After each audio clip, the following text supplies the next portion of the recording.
Skeleton Crew is the story of 4 kids who get lost in the Star Wars galaxy. Don't touch anything.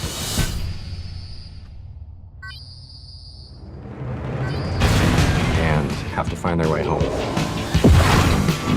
And the kids find themselves with a mysterious stranger, played by Jude Law. Over here, quick. I'll get you home. We'll make a partnership. We just talked loosely about the idea, who this character was, and they pretty much had me there and then.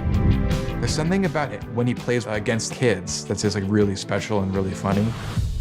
Neil, I need you to take the controls. Okay. Neil? Neil?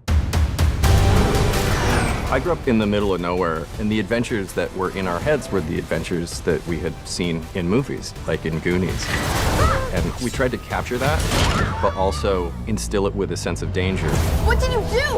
We're gonna explode into a million pieces!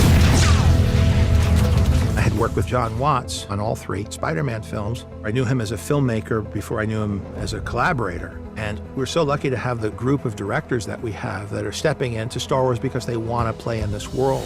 The Daniels, I've been just such a big fan of all of their work, back to their music videos and their short films. When we hired them, that was before Everything Everywhere came out. We knew they would be awesome. Jake Schreier had come off of directing Beef and had this speed and focus that I'd never really seen before. So it was great having him on board. David Lowery has his really interesting indie stuff, and then he'll go and do Pete's Dragon or do Peter Pan with Jude Law. It was amazing to get him.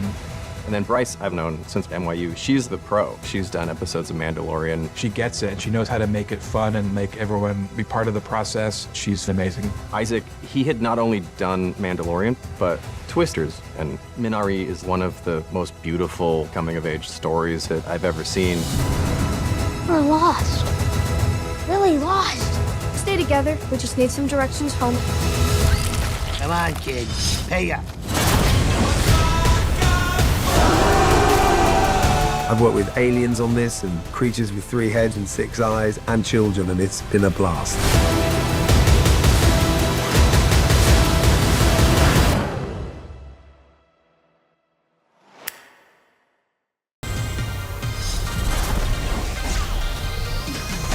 I need you to take the controls.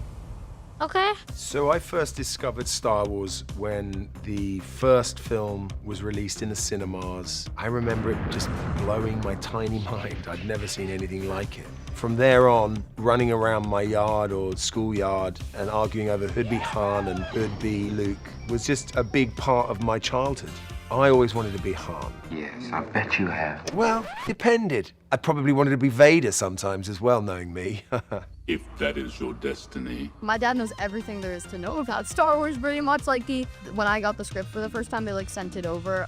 He gave me a little cheat sheet to know a little bit more about Star Wars and like all the like references and the aliens and, you know, all this stuff. My dad introduced me, but also my brothers. I remember walking down the stairs one day and they were playing A New Hope, but I heard all the sounds and I was like, oh my gosh. And then I saw Princess Leia and I was like, oh my gosh, that's my icon.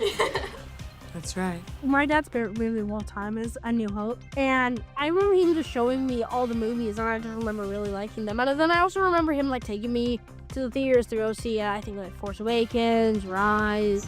It was like kind of a bonding moment for me and my dad. I like grew up with all the Star Wars movies. I recognized your foul stench when I was brought on board. Charming to the last. So the very first thing that we ever worked on together was a lightsaber fight starring Ford. And I did all the lightsaber Photoshop. We had to export all the frames and do it all by hand. Airbrush tool. Yeah, it was a lot of work, but I think it turned out great. You have learned much, young one. You'll find I'm full of surprises. My favorite scene in all of Star Wars has to be the end of Return of the Jedi, the final lightsaber battle between Luke Skywalker and Darth Vader. When the music starts to come up and oh my god, he's turned to the dark side. Best.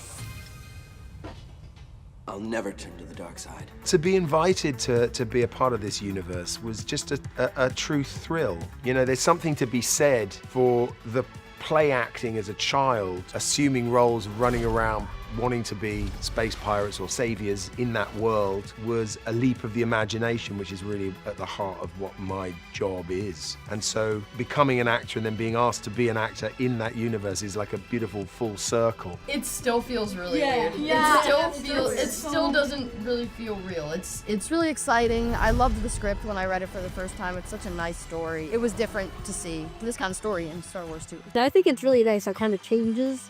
You'll see the homages to all these classic movies that we all kind of grew up with. It's really beautiful, and I'm so honored to be part of that. I think what was interesting about being asked to actually work on a Star Wars series within the Star Wars world, I suddenly felt, a real reverence for it and a real admiration and appreciation for it. It was like a fable that I learned from as a youngster. So reflecting on that has been really a lovely part of the whole process.